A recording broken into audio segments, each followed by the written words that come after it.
Boa noite, saúde da amada igreja, com a graça e a paz do nosso Senhor e Salvador Jesus.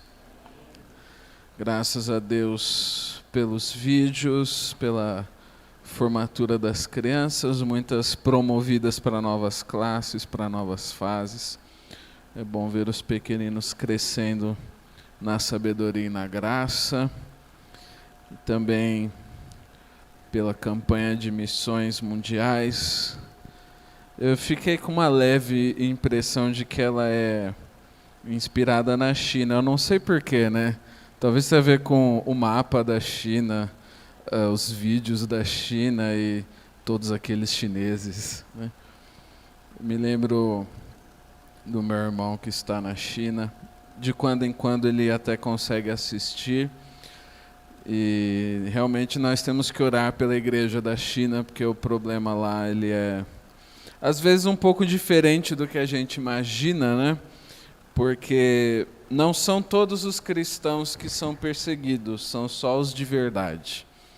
Você tem toda a liberdade na China para ser cristão, desde que você seja fiel ao Partido Comunista, né?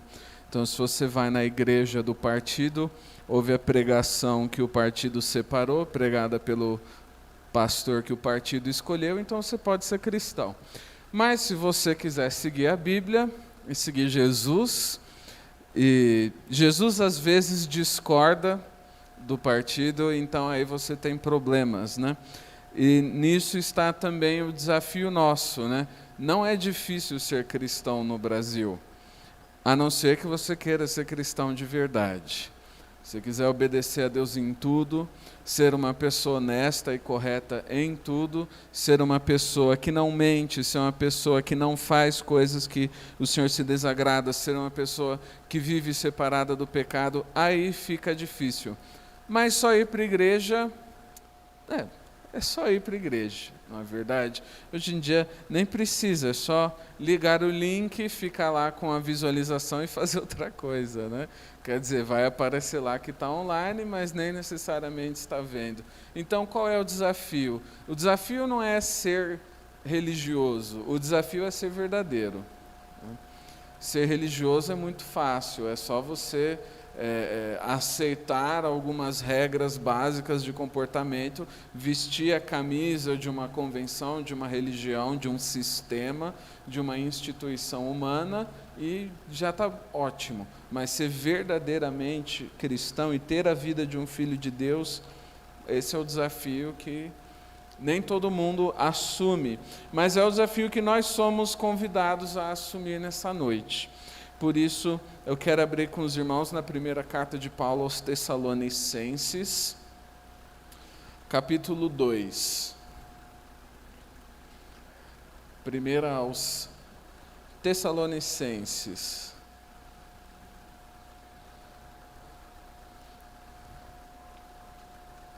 Capítulo 2, versículos 11 e 12. Paulo escreve à igreja: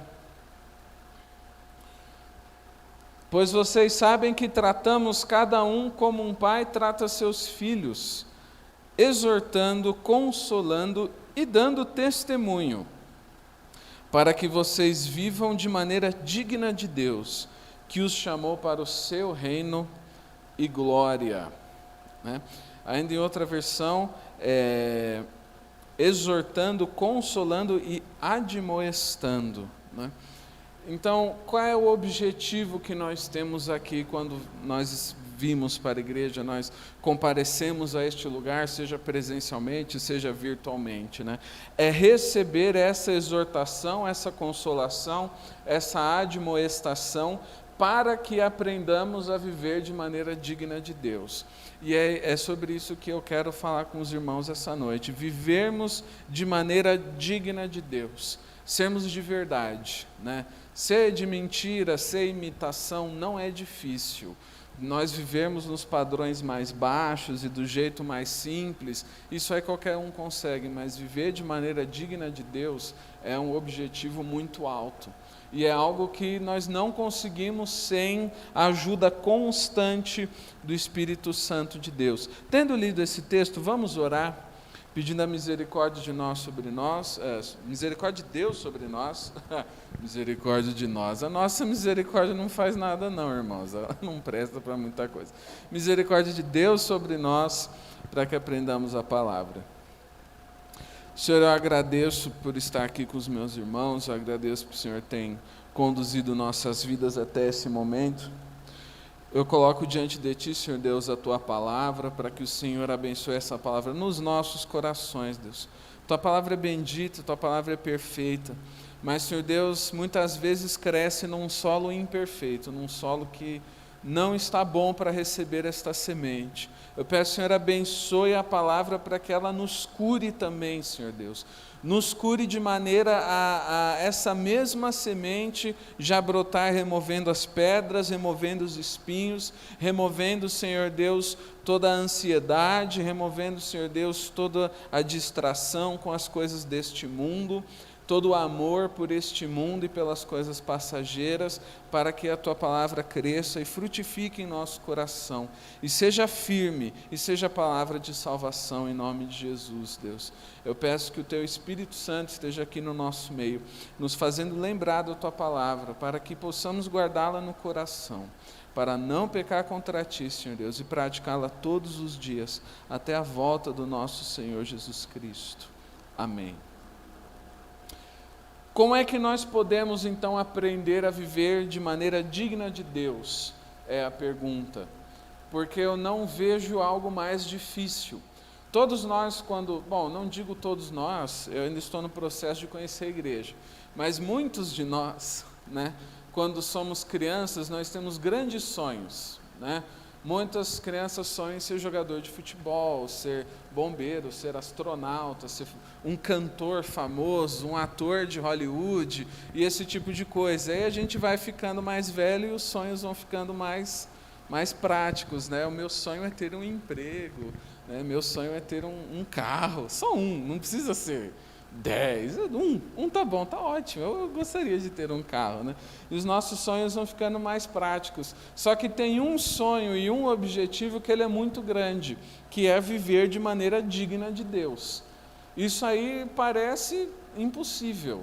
Como é que nós podemos ser dignos de Deus? Porque se nós fôssemos, de fato, Jesus não precisaria ter vindo. Se nós merecêssemos as bênçãos de Deus, então naturalmente Deus nos abençoaria e não precisaríamos ser salvos do inferno. Mas não foi assim que aconteceu. Nós, tentando andar no nosso próprio caminho, erramos, pecamos e quebramos a lei do Senhor. Nos tornamos indignos, não merecemos, nos tornamos lixo, a pior das criaturas do planeta Terra. Porque os outros animais, a eles Deus não deu livre-arbítrio para escolher entre o bem e o mal. A nós Deus deu e escolhemos o mal. Que pena. Então Jesus Cristo vem e conserta essa situação. Não é de qualquer jeito, Ele conserta com seu corpo sendo moído em favor de nós, o sacrifício da cruz. A partir desse momento, nós somos feitos dignos de Deus de novo.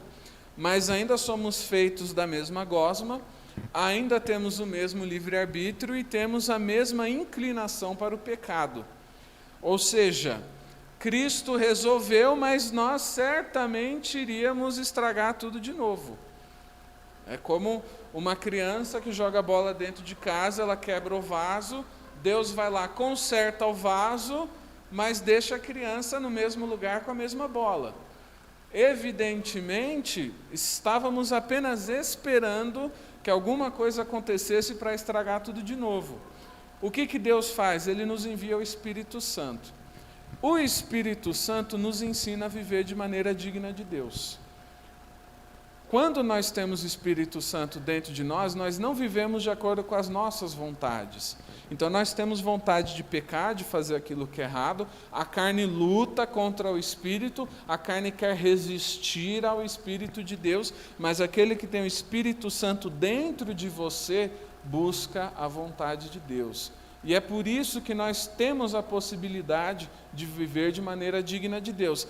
Não existia antes, não tinha como, mas agora tem. Por quê? Porque Deus dá o caminho, A criança, para estender um pouco o exemplo, a criança só joga bola dentro de casa quando não tem ninguém vendo.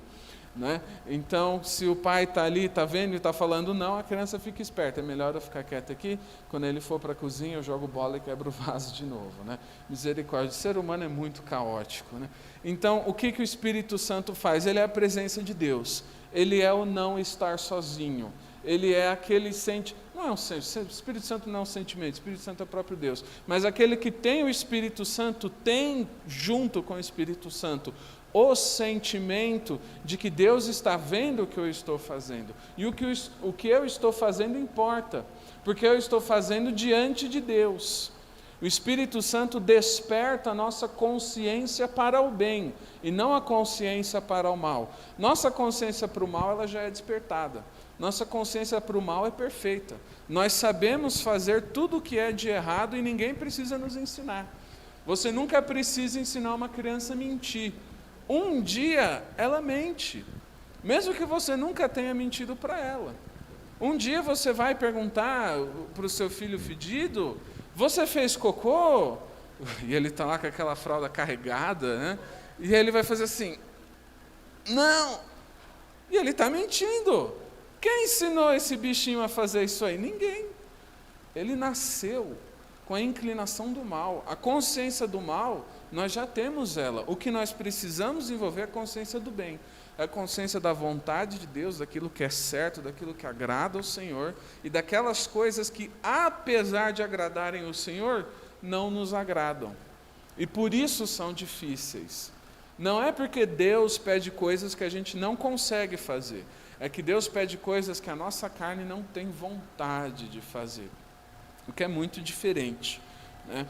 Então, nesse exemplo aqui, que é o primeiro, 1 Tessalonicenses, o apóstolo Paulo fala: nós tratamos cada um de vocês, aqui Paulo fala também, fazendo menção a Silvano e a Timóteo, como um pai trata os seus filhos, e nós exortamos e consolamos e admoestamos, a fim de que vocês vivam de uma maneira digna de Deus. Então, qual é o mecanismo, qual é a maneira, qual é a ferramenta que Deus dá para que nós vivamos de maneira digna dEle?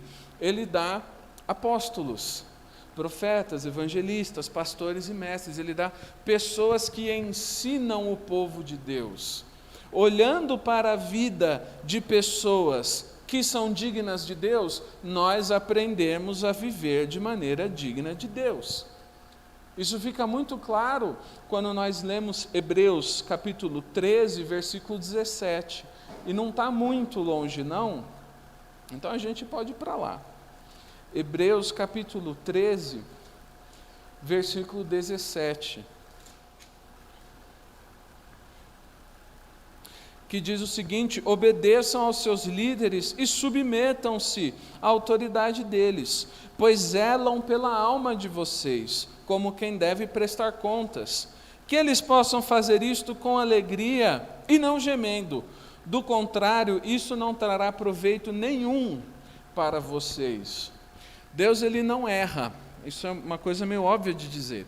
Então, qual foi o mecanismo, qual foi a ferramenta, qual foi o jeito que Deus deu para a igreja dele funcionar? Ele deu líderes. Foi o que ele fez. Para a igreja de Tessalônica, dos Tessalonicenses, Deus deu Paulo, Silvano e Timóteo. E eles ensinaram o povo a viver de maneira digna de Deus. Aquele ensinamento foi o bastante? Se foi um ensinamento da palavra de Deus mediante o poder do Espírito Santo e um exemplo correto de vida, foi.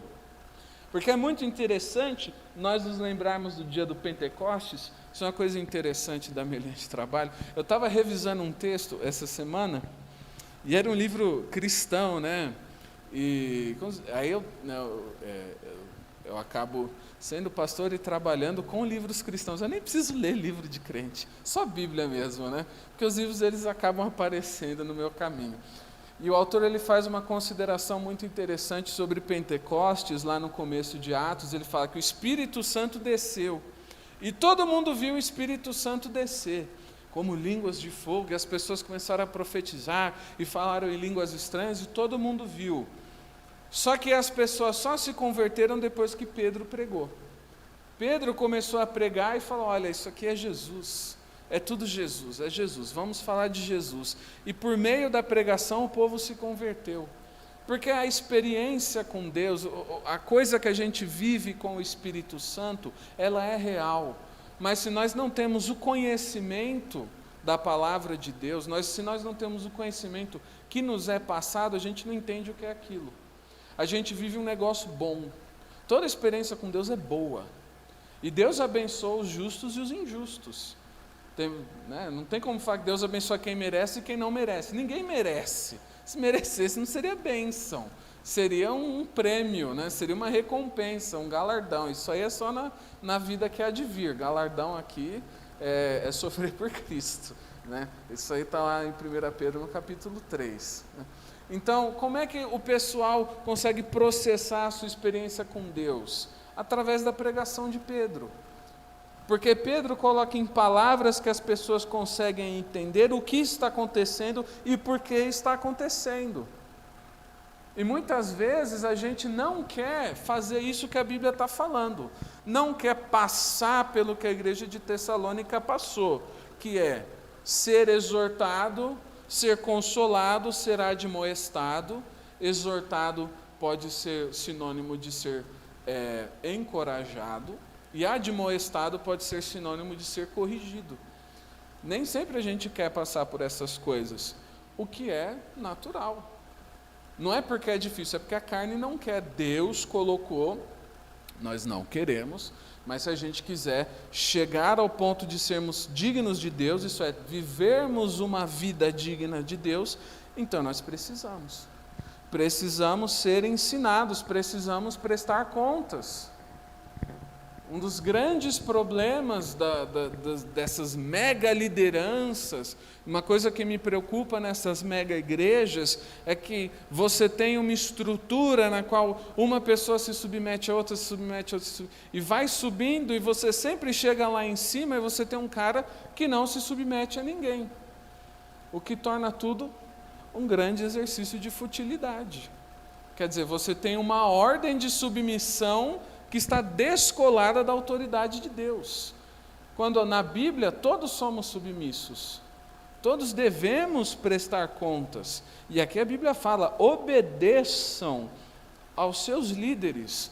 Por quê? Porque é bênção, não é bênção indireta no sentido, se eu fizer aquilo que Deus quer, então Deus vai me abençoar porque eu estou fazendo. Não, é bênção direta, porque se o líder está exortando, consolando e admoestando, ao obedecer, eu estou aprendendo a viver de maneira digna de Deus. Nós também fazemos isso por meio da palavra de Deus, que é o que está em 2 Timóteo capítulo 3. A gente vai voltar para Hebreus, mas vamos para 2 Timóteo, capítulo 3, a partir do versículo 14. Qual é o primeiro ponto, então, de vivermos uma vida digna de Deus? É a submissão. Nós nos submetemos aos líderes da igreja e nos submetemos ao testemunho da vida de Jesus, dos ensinamentos de Jesus e ao testemunho dos apóstolos. Por quê? Porque a Bíblia ela não foi ditada palavra por palavra pelo anjo Gabriel. Nós não acreditamos na Bíblia por causa das palavras que estão escritas nela, nós acreditamos por causa de quem escreveu. E nós acreditamos ainda mais por causa de quem inspirou aqueles que escreveram. Isto é, o Espírito Santo de Deus inspirou os apóstolos de Cristo a escreverem estas coisas. Nem tudo o que Jesus falou está na Bíblia. Nem tudo o que os apóstolos falaram e escreveram está na Bíblia, mas o que está é por obra do Espírito Santo de Deus. 2 Timóteo capítulo 3, a partir do versículo 14. Quanto a você, permaneça naquilo que aprendeu e em que acredita firmemente, sabendo de quem você o aprendeu, e que desde a infância você conhece as sagradas letras, que podem torná-lo sábio para a salvação pela fé em Cristo Jesus. Isso é uma expressão muito preciosa, sábio para a salvação. Existem vários tipos e qualidades de sabedoria no mundo. Você pode ser sábio para conseguir um diploma, aquele papel mágico que te confere a dignidade de um ser humano, né? Porque sem aquilo o pessoal trata muito mal, é um negócio doido assim. Por que que o diploma tem o valor que ele tem? E a resposta é: não sei, porque as pessoas acham que tem que ter. É isso. E aquilo demonstra o quê? Demonstra que você tem a sabedoria humana que pode ou não ser útil naquela área específica, que você pode ou não ter se formado. É isso. Essa é uma sabedoria assim, muito, muito estreita, frequentemente inútil. Eu faço assim, eu fiz um pouquinho de letras, eu fiz teologia até o final, né? Qual é a sabedoria que a gente aprende? Isso é uma coisa assim tão tênue, tão assim, num sentido mais amplo, não faz nada na vida de ninguém. Essa sabedoria não é importante. Qual é a sabedoria importante? A sabedoria para a salvação. E onde é que eu vou conseguir essa sabedoria? Na palavra de Deus. As sagradas letras podem te tornar sábio para a salvação. As outras letras podem te tornar sábio para outras coisas. Existe sabedoria, um tipo de inteligência específica que vai te fazer ganhar muito dinheiro. Existe um tipo de inteligência específica que vai te ajudar a manipular as pessoas. A gente chama isso de marketing, né? Existe um tipo de inteligência que vai te dar condições para você ajudar as pessoas. Tem pessoas que se formam em medicina, em farmácia, nessas áreas que são com o objetivo de ajudar o próximo. Mas existe uma inteligência que nós treinamos quando lemos a Bíblia, que não é treinada em outro lugar, que é a inteligência para a salvação. Por quê? Versículo 16. Toda a Escritura é inspirada por Deus e útil para o ensino, para a repreensão, para a correção, para a educação na justiça, a fim de que o servo de Deus seja perfeito e perfeitamente habilitado para toda boa obra. Não dá para viver de maneira digna de Deus sem se submeter a esta palavra. Mas eu me submeto a esta palavra, por quê? Porque eu me submeto ao ensino destes apóstolos, desta liderança da Igreja de Cristo, que não foi ninguém que escolheu a não ser o próprio Jesus. Ele que enviou os seus apóstolos na sua vida terrena e depois o apóstolo Paulo escolhido no caminho de Damasco. Por isso que Paulo fala que ele é como que um apóstolo abortivo, porque ele nasceu fora do tempo. Não que tenha sido antes, mas que tenha sido depois. Ele foi enviado pelo próprio Jesus. Quem constituiu Paulo líder da igreja? Jesus. Quem enviou Paulo para ser líder da igreja? Jesus. E quem inspirou Paulo para escrever estas cartas que nós lemos até hoje? O Espírito Santo, que foi enviado para nós por Jesus.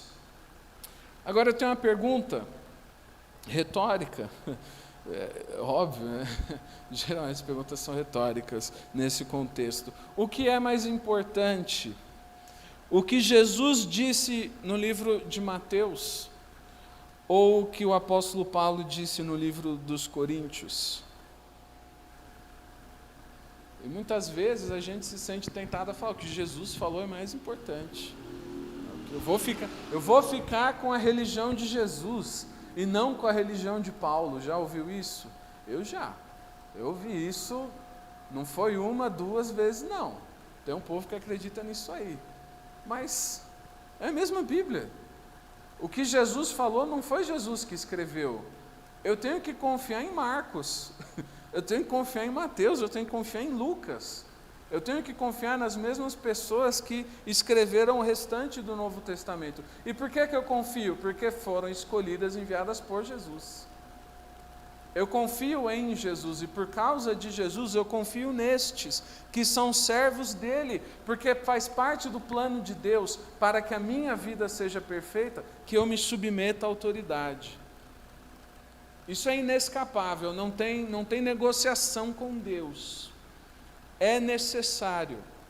ok? Toda a Escritura está escrito, é inspirada por Deus, não só as palavras de Jesus. Algumas Bíblias têm a Bíblia normal em letra preta e as palavras de Jesus em letra vermelha, né?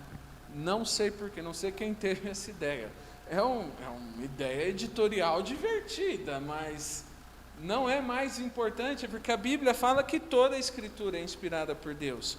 E sem submissão, a toda a Escritura, não é possível viver uma vida digna de Deus. Por quê? Porque toda a Escritura é inspirada e toda a Escritura me prepara para que eu seja, esse é o versículo 17 de 2 Timóteo 3, para que eu seja perfeito e perfeitamente habilitado para toda boa obra. O que me habilita? É a palavra de Deus, né? E estar habilitado lembra a carteira de motorista, na verdade. Lembra talvez os conselhos, né? Assim, o CRM, o CREA, a OAB, né? Esse cara aqui, ele é habilitado, ele tem a carteirinha profissional. Tem a carteirinha da Ordem dos Pastores também, mas o valor na sociedade não é o mesmo, né? Você não pode parar na vaga de deficiente do mercado e mostrar a carteirinha da Ordem dos Pastores e falar, rapidinho, aqui eu sou um cara importante, né? Não que eu tenha tentado fazer isso, eu não vou tentar, eu não sou um cara particularmente apressado para ter essa inclinação, mas enfim, né? E o que nos habilita? A palavra de Deus. E por que é importante estarmos habilitados? Então vamos usar outros exemplos, né? Estamos falando da Bíblia. Então você vai para o hospital, você está com uma dor de ouvido. Dor de ouvido é muito chato, né? É um negócio assim que tira a sua paz. Você vai lá para o médico e diz, médico, meu ouvido está doendo de um jeito assim, que pulsa e que parece que tem um negócio entrando no meu ouvido. Está horrível. E aí você descobre que aquele médico, ele leu todos os livros de medicina, ele leu todos os livros de ouvido. Ele é um especialista em ouvido, mas ele não fez faculdade. Ele não aprendeu com outros médicos, ele só leu os livros. Aí você olha para aquele médico e fala, você está estranho, né? Tipo assim, eu sei que você entende do meu problema, mas eu sou um ser humano, eu não sou um desenho. Eu gostaria de um médico que tenha experiência com pessoas, pelo menos com aqueles bonequinhos de anatomia que eles têm na faculdade de medicina, né? Chama lá o seu colega. Aí chega outro médico. Aquele médico, ele foi para a faculdade, ele esteve no ambiente, ele mexeu no bonequinho de anatomia, ele viu as videoaulas. Só que ele confessa para você, ele fala, olha, eu fiz faculdade, só que eu não li os livros de ouvidologia, não li os livros de problemas de ouvido. Na verdade, a minha faculdade, eu me diverti muito, né? Bebi, caí, levantei e repeti tudo de novo. Fiz isso por 6 anos, repeti em todas as matérias, mas o meu pai chegou no reitor e falou, olha, você precisa aprovar meu filho, eu dou um certo valor para a sua nova biblioteca, e aí eu me formei. Aí você fica assim, esses médicos não estão muito bons, eu vou para outro hospital, vou ficar com dor no ouvido do mesmo jeito, né? E que exemplo é esse? O primeiro médico, ele é o crente que lê a Bíblia, mas ele não tem comunhão com os irmãos. Ele tem conhecimento, mas o conhecimento dele, ele é estéril, porque ele não entra na vida dele, ele não é transformador. Ele não tem comunhão, ele não vive no corpo, ele não se submete à autoridade. Ele faz uma parte, mas não faz a outra. Esse cristão está plenamente habilitado para viver uma vida de maneira digna de Deus? Não, não está. E o outro é o cristão que vai para a igreja, ele está no meio, ele pula, ele dança, ele canta, e grupo de jovens, e grupo de adultos, e grupo de mulheres, e EBD, e dá aula, e faz, e busca, e dirige os irmãos, e busca a velhinha na igreja, e leva para casa, e não sei o quê, mas na hora da Bíblia, nada. Ele tem experiência, mas ele não tem o conteúdo. Ele consegue os dois conseguem ter uma ideia do que eles têm que fazer, mas não têm todas as condições de realizar isso. Porque existe uma submissão que é necessária a Deus por meio da igreja e tem uma submissão que é necessária a Deus por meio da palavra. E qual que é mais importante? As duas. As duas. Se eu ficar com uma só, vai ficar faltando. E vai chegar momentos na minha vida em que eu vou estar perdido, sendo que Deus já me deu a direção. A direção estava naquele livro que eu não li. Outro dia eu estava falando com um cara que sabia tudo de Bíblia. Falei para ele do livro do profeta Ageu, ele me perguntou se estava na Bíblia católica. Porque ele nunca achou na Bíblia dele. Pensando assim, se Deus quiser falar com ele uma coisa que está no livro de Ageu, ele não vai saber. Porque ele não leu, ele nem sabia que existia. Existe, viu, irmãos? E é da hora o livro de Ageu, viu? Ele é maneiro. Ele é um dos profetas menores, inclusive mais fáceis de ler. É uma leitura, inclusive, bem agradável, né? Você pega Amós, Zacarias, é um negócio mais pesado, mas Ageu é legal. Osés é pesadão. Então, aí o cara não sabe. Então ele tem um certo preparo, mas está faltando. E vai chegar situações na vida nas quais eu vou me deparar com uma situação e eu não sei o que fazer. A culpa não é de Deus. Deus me deu a resposta, mas eu não busquei. Eu não abri o presente que Deus me deu, então eu não sei o que tem dentro dele. Isso vale tanto para a igreja quanto para a palavra. A vida digna de Deus é uma vida de submissão aos dois. Não é o bastante ter a palavra de Deus. Se fosse, Cristo não teria edificado a sua igreja. E não é o bastante a igreja, porque senão Deus não teria nos legado a sua palavra. Para nos lembrar disso, Hebreus capítulo 10, versículo 25 diz o seguinte: não deixemos a nossa congregação, como é costume de alguns, pelo contrário, façamos admoestações. Estas são aquelas correções, aqueles encorajamentos mútuos dentro do contexto da igreja. Ainda mais agora que vocês veem que o dia se aproxima. Isso me lembra da história da traça. Vocês conhecem a história da traça? A traça, ela estava com problemas, ela foi no consultório do podólogo. Ela chegou no consultório e falou: doutor, eu tenho um problema muito sério. Eu acordo de manhã e eu olho pela janela e parece tudo muito escuro. Eu olho para a minha esposa traça e eu sinto que eu não amo mais a minha esposa. Eu olho para o meu filho e eu vejo nele a mesma covardia que me espanta quando olho para mim mesmo no espelho. Minha vida está difícil, doutor. Eu não aguento mais o luto por aqueles que se foram no último inverno. Eu não aguento mais o meu emprego. Eu quero acabar com a minha vida. Essa traça tinha um problema muito sério. E o podólogo olhou para ela e falou assim: realmente, você precisa de ajuda, mas o que eu posso fazer por você? Eu sou um podólogo. Você é uma traça, você não tem pé. O que eu posso fazer por você? Doutora, eu tenho problemas, eu preciso de ajuda. Me ajuda, doutor. O doutor pergunta: escuta, você precisa de um psiquiatra entomólogo formado em psicologia de traças. Você precisa ir num psiquiatra, não um podólogo. Por que você entrou aqui no meu consultório de podologia? E a traça falou: porque a luz estava acesa. Isso é boa, né? Mas a gente tem que saber onde buscar ajuda. Essa é a lição. Tem pessoas ainda pensando, pensa aí na piada. Depois de 15 minutos ela fica engraçada. Onde é que eu procuro o que eu preciso e por que eu estou lá?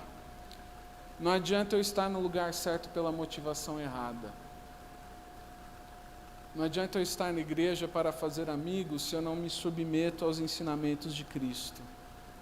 Não adianta eu buscar na palavra de Deus a resposta no desespero e falar, eu não sei o que fazer, agora eu vou abrir a Bíblia, colocar meu dedo no versículo e aí aquilo vai me dizer o que...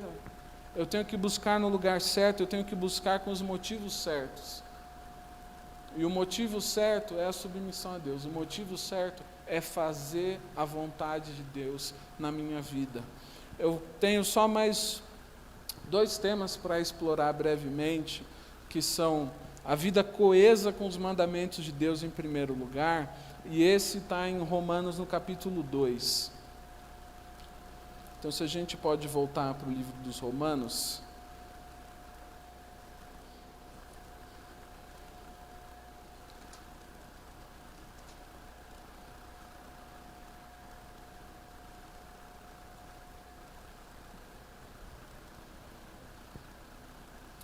Na segunda metade do versículo, diz o seguinte: você, pois, que ensina aos outros, não ensina a si mesmo? Você que prega que não se deve roubar, rouba. Você que diz que não se deve cometer adultério, adultera. Você que detesta ídolos, rouba os templos. Você que se gloria na lei, desonra a Deus pela transgressão da lei. Pois como está escrito, o nome de Deus é blasfemado entre os gentios por causa de vocês. Esse é um texto muito duro que o apóstolo Paulo está denunciando alguns judeus que estavam impedindo o avanço do evangelho. E hoje em dia nós ouvimos pessoas, isso é bastante comum de ouvir, que falam que acreditam em Deus, mas elas não acreditam na Bíblia e não acreditam na igreja. E por que isso acontece? Em primeiro lugar, o maligno está impedindo o entendimento daquela pessoa. Essa é a primeira coisa, né? Mas o que eu posso fazer em relação a isso? Posso orar. Agora, qual é a minha responsabilidade em relação a isso? Se é obra do maligno? E a resposta é que às vezes eu estou praticando, presta atenção nisso. Eu não vou contar mais piadas sem graça não. Presta atenção nisso. Às vezes eu estou fazendo a obra do maligno na vida da pessoa que não acredita em Deus. E é disso que o apóstolo Paulo está falando. Você que fala que não se deve roubar, rouba. Você que ensina os outros, não ensina a si mesmo. Por causa de vocês o nome de Deus é blasfemado. Por quê? Não é de propósito, eu não faço um pacto com o diabo, mas se eu prego uma coisa e eu vivo outra, e as pessoas veem isso na minha vida, então elas vão falar, aquilo que ele prega é mentira. Porque se fosse verdade, ele viveria. Aquilo que ele fala que é certo, não é certo. Porque se fosse certo, ele faria isso. E talvez nós, pessoalmente, não sejamos culpados disso. E se for esse o caso, graças a Deus. Mas se a gente liga a nossa televisão, a gente vê isso acontecendo. O nome de Deus sendo blasfemado no mundo por causa de quem? Por causa daqueles que se chamam cristãos. Por isso, como é que nós vivemos de maneira digna de Deus? Vivendo de maneira coesa com os mandamentos dele. Se ele mandou não roubar, então não vou roubar. Se ele mandou não mentir, eu não vou mentir. Se ele mandou não adulterar, eu não vou adulterar. E se ele mandou fugir da imoralidade sexual, eu vou fugir da imoralidade sexual, porque Deus mandou. Isso é viver de maneira digna de Deus. Porque quando eu faço isso, eu não estou escandalizando o meu próximo, eu não estou blasfemando o nome de Deus pela boca do outro. Veja, o outro está pecando, mas a culpa é minha. Você imagina, como pode isso ser? E eu te faço lembrar do caso de Davi e Urias. Pois quando Davi escreve uma carta para o seu exército e fala, deixem Urias na frente e depois batam em retirada, quem matou Urias? Foram os filisteus? Não. Foi Davi. Davi matou Urias com a espada dos filisteus. A culpa foi dele. Então, o que eu estou fazendo para que o nome de Deus seja blasfemado? Nada? Glória a Deus. Alguma coisa? Vamos parar. Vamos parar agora. Por quê? Lucas, capítulo 12, versículos 1 e 2. Jesus diz: cuidado com o fermento dos fariseus, que é a hipocrisia. Não há nada encoberto que não venha a ser revelado, nem oculto que não venha a ser conhecido. A vida em hipocrisia, ela me torna indigno de Deus. Isso é básico, mas é algo que nós temos que nos lembrar constantemente. Porque a hipocrisia, ela está ao redor e ela está dentro. A hipocrisia, ela mora dentro de mim. Eu me torno hipócrita quando eu dou espaço para ela. Eu não sou hipócrita quando eu sufoco a hipocrisia, fazendo a vontade de Deus. Porque a hipocrisia é aquela voz que fala: não tem ninguém olhando, ninguém vai saber, você precisa disso, você não faz nada por si mesmo, e todos aqueles outros argumentos hipócritas que ocorrem dentro do nosso próprio coração. E o que Jesus fala a respeito disso? Não há nada encoberto que não venha a ser revelado. Portanto, cuidado. Cuidado com o fermento dos fariseus, que é a hipocrisia. Por que fermento? Porque só um pouquinho leveda toda a massa. Essa é a figura bíblica do fermento. Você não precisa ser hipócrita em tudo para estar errado, para ser hipócrita. Sou hipócrita só um pouquinho. Colher de café de fermento faz o pão crescer já. Então, só um pouquinho de hipocrisia já é o bastante para estragar a nossa vida. Portanto, cuidado, não sejamos assim. O que é isso que você está fazendo, João? Isso é admoestação. Só que a Bíblia chama de admoestação. Isto é, olha, isso aqui está errado, não vamos fazer isso. Se estamos fazendo isso, vamos parar. E se não estamos fazendo isso, glória a Deus. Mas também devemos lembrar, aquele que está de pé, cuide para que não caia. E por fim, como é que vivemos de maneira digna de Deus? Nós vivemos uma vida que proclama o Evangelho. Existe outra expressão em Filipenses, você pode abrir, Filipenses capítulo 1, versículos 27 e 28. E a expressão que o apóstolo Paulo usa é viver uma vida digna do Evangelho de Cristo.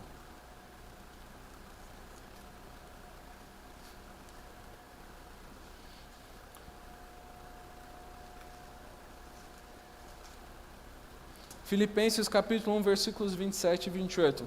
Acima de tudo, vivam de modo digno do Evangelho de Cristo, para que, ou indo até aí para vê-los, ou estando ausente, eu ouça a respeito de vocês, que estão firmes em um só espírito, como uma só alma, lutando juntos pela fé do Evangelho, e que em nada se sentem intimidados pelos adversários, pois o que para eles é prova evidente de perdição, para vocês é sinal de salvação, e isto da parte de Deus. O que é a vida digna do Evangelho? É uma vida firmada em um só Espírito, isto é, na comunhão da igreja. Essa comunhão é uma comunhão que ocorre mediante a submissão à liderança e à palavra de Deus. Mediante esta comunhão, então, nós nos tornamos prova da perdição para alguns e prova da salvação para outros, e isto vem de Deus. Qual é o grande desafio aqui?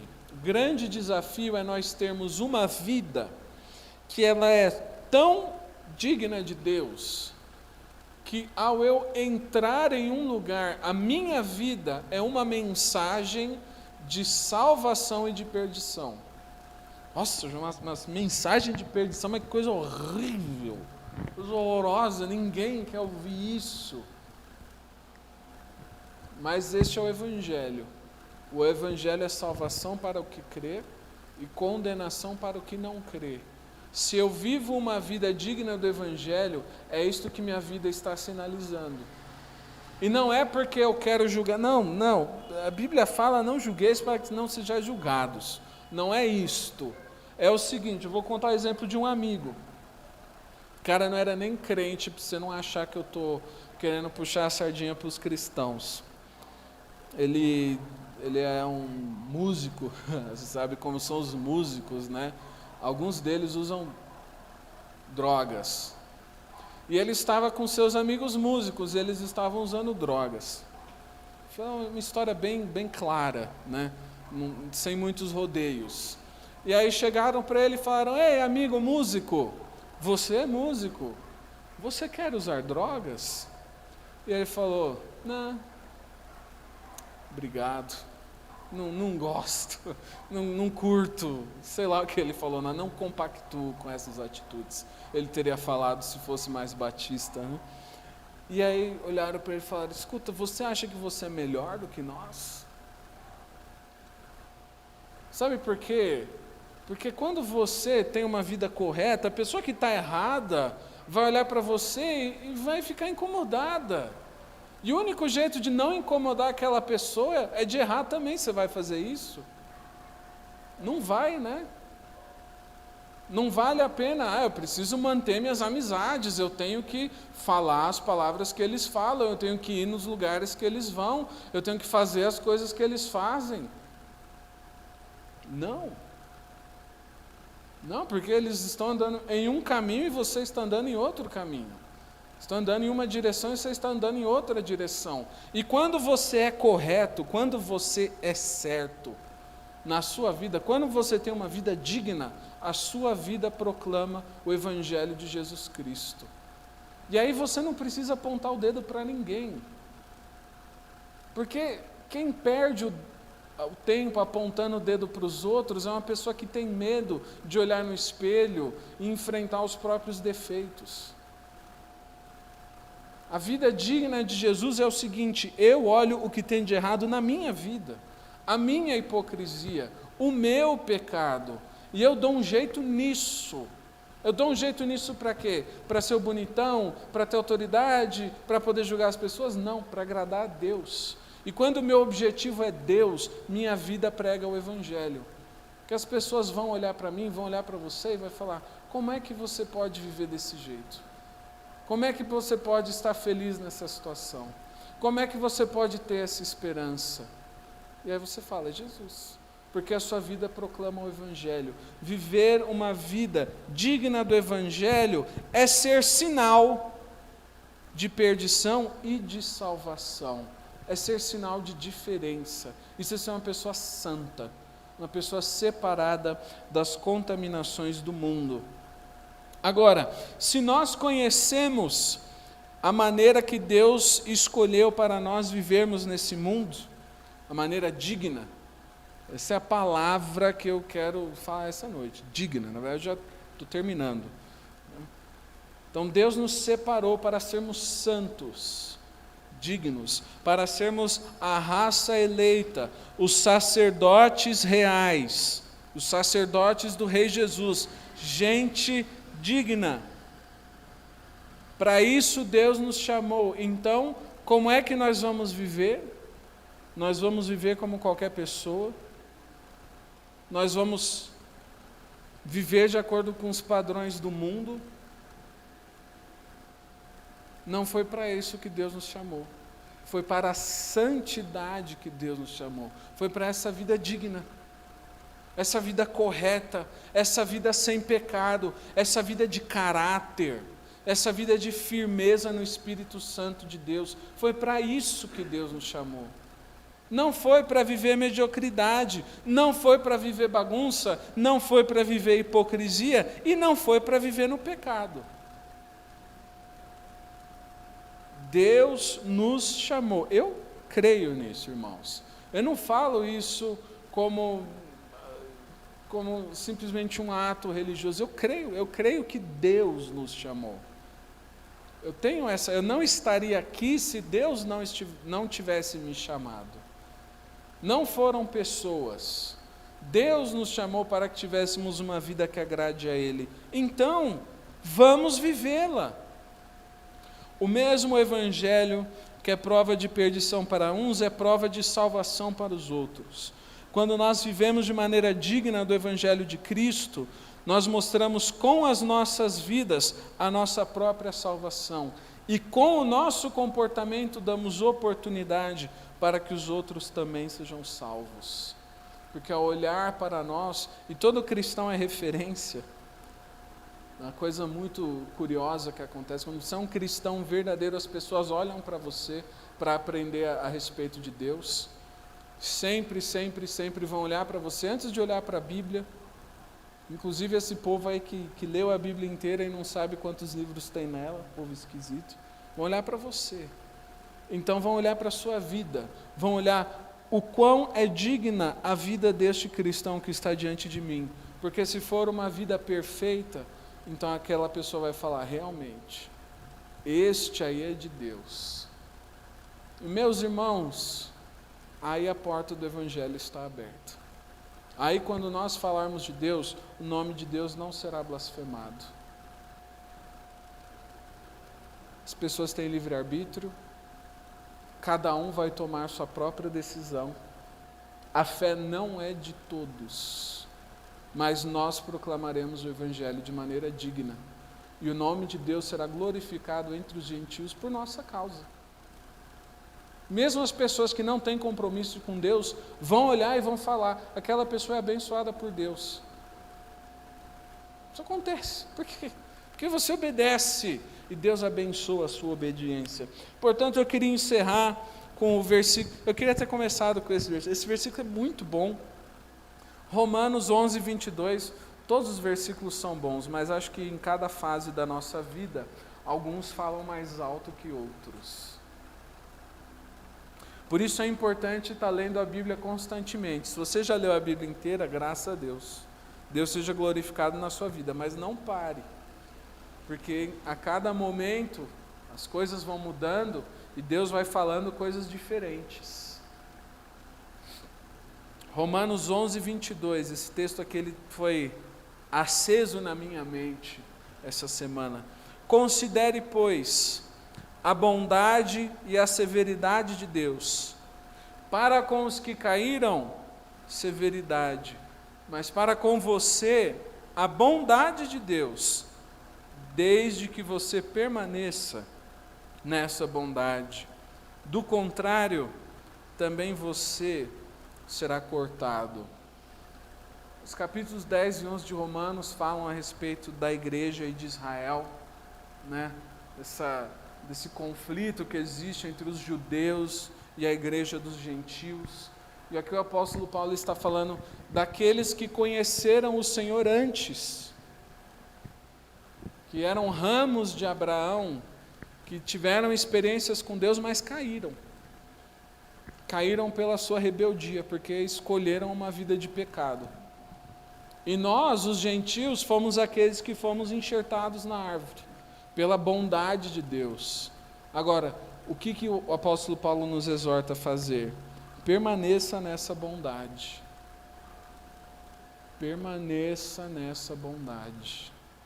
Permaneça debaixo da bondade de Deus. Permaneça debaixo da dignidade de Deus. Permaneça debaixo dos mandamentos e da autoridade de Deus sobre a sua vida. Seja obediente. Não saia, não busque outras coisas. Não busque em outros lugares aquilo que só Deus pode te dar. De outra forma, também você será cortado. É o que a palavra de Deus diz. Portanto, o que nós falamos hoje? Falamos o que Deus quer de nós, que vivamos de maneira digna. Falamos como nós vivemos de maneira digna, através da submissão, através de uma vida coesa, de uma vida obediente, de uma vida que proclama o Evangelho. E nós falamos também a respeito de um alerta que a palavra de Deus nos dá, que é quando nós não vivemos de uma maneira digna, que é o nome de Deus é blasfemado por nossa causa, e nós somos cortados da bondade de Deus. Nós não queremos passar por isso, irmãos. Nenhum de nós deseja isso. Portanto, Deus nos chama para o arrependimento, para consertarmos os nossos caminhos e para vivermos a vontade de Deus em submissão e obediência. Vamos orar. Senhor, obrigado pela Tua palavra, obrigado pelos meus irmãos que estão aqui. Obrigado, Senhor Deus, por esta palavra de alerta que o Senhor nos dá, para que sejamos disciplinados, sejamos submissos, sejamos obedientes e levemos as Tuas coisas a sério. A sério não quer dizer sem alegria, a sério não quer dizer sem disposição, muito pelo contrário. A sério quer dizer com propósito. Que, Senhor Deus, nós tenhamos o propósito de Te agradar e de Te obedecer a cada dia das nossas vidas, Senhor Deus. Porque o Senhor é Deus e nós não somos Deus. O Senhor é santo e nós não somos santos. O Senhor é digno e nós não somos dignos, Senhor Deus. E o Senhor nos chama à dignidade que só existe quando andamos nos Teus caminhos, de acordo com os Teus passos e as Tuas palavras, Senhor Deus. Em nome de Jesus eu peço que a Tua palavra se cumpra em nossos corações, que se cumpra em nossas vidas nessa noite, e que possamos modificar a nossa maneira de viver, para vivermos de maneira digna, para vivermos na maneira que Te agrada, Senhor Deus, para que busquemos cumprir com a Tua vontade todos os dias, Senhor Deus. Que sejamos cheios de amor pelo Senhor, amor por nossas famílias, amor por nossa igreja, que sejamos cheios de obediência, que tenhamos compromisso com a Tua palavra, Senhor Deus, que busquemos a Tua palavra para nos ensinar aquilo que precisamos saber sobre como viver nesse mundo mau, que busquemos as coisas do alto e não as coisas passageiras, Senhor Deus, tantas coisas neste mundo que suscitam a nossa cobiça, suscitam a ganância e a avareza.